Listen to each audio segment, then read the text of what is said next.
Someone once told me that he admired the power that pastors and preachers have.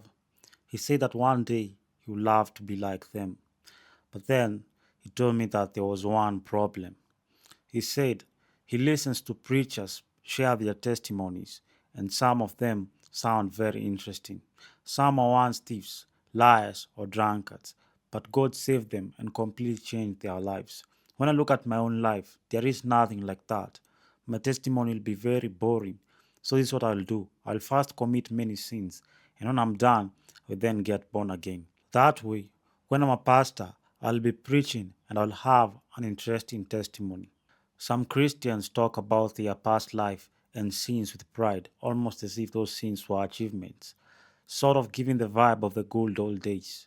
What they do not realize is that sharing testimonies in this way can make others feel like their own testimony is not good enough.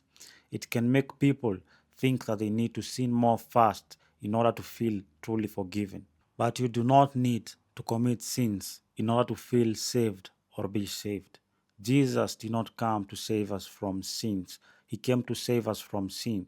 Sin is a sinful nature of man, it is a root that produces all individual sins.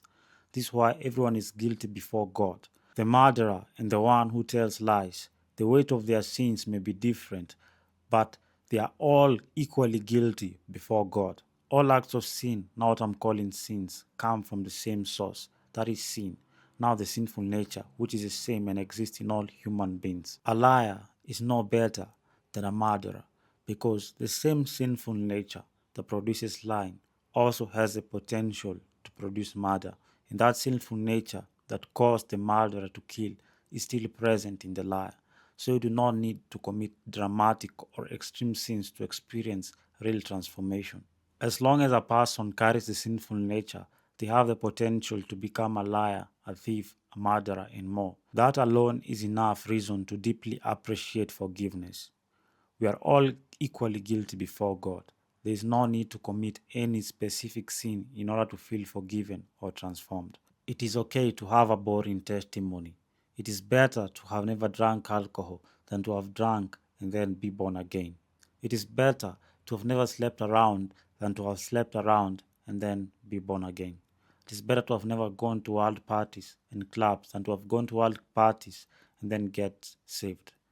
If your testimony is boring, it is okay. If your testimony is interesting, it is also okay. Jesus came to deal with a sin that is common to all people, the root of every sin that we see today. No one is better than the other. No one is more guilty than another. We all needed to be saved. If your testimony is interesting, just be careful with your audience.